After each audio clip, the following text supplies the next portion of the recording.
ሩብ ያቂና ወቅታችን አለነው ሙመይአ ማለት እንደ ቋንቋ ደረጃ ሙመይ ሰሚፈው ሙመይኡን አቅላጭ ሙመይአትን ጀማዓት ሙመይ አቅላጮች ወይም አማሚዎች ማለት ነው።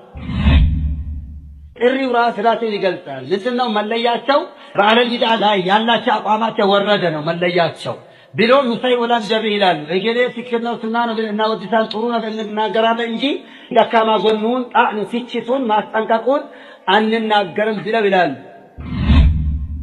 ሌላው ካላቸው መለያ ደግሞ ኢጅማል ፊ መውዲዕ ተፍሲል ዘርዘር ተደርጎ መነገር ባለበት ቦታ ምን ያደርጋሉ? በጥቅሉ ይናገራሉ። ይሄ ደግሞ ምን ኸሳኢስ አህሊ ቢድዓ ከማ ቃለ ሸይኹና ወገይሩ ዑለማኢ ሱና ማለት ነው።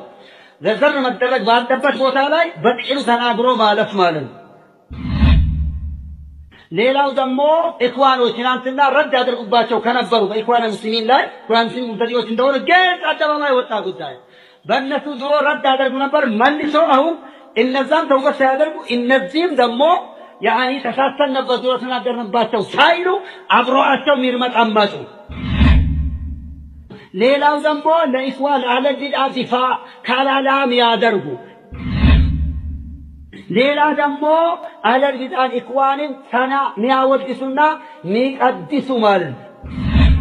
ሌላ ደግሞ ይሄን አህለ ሱና እነሱ የሚቃወማቸው የነሱን አካሄድ ብልሽ የሆነውን የሚናገርን ሰው ቢችሉ ከምድር ገጽ ለማጥፋት የሚጥሩ ናቸው። አጠር ባለ መልክ ማለት እነዚህ።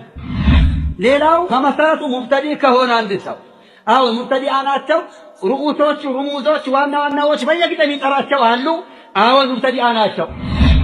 አውቀው ደርሷቸው ሆን ቢለው ለሱና ምንም ቦታ አልሰጥም ብለው ለአህለ ሱና ቦታ አልሰጥም ብለው ማን አለብኝ ብለው ወቀን ኖራቸው አልኖራቸው የሱና ሰው ሚተቹ አህለ ቢድዓን ያወድሱ። ስለዚህ ስለሆኑ የነሱን ትምህርት መከታተል አይቻልም።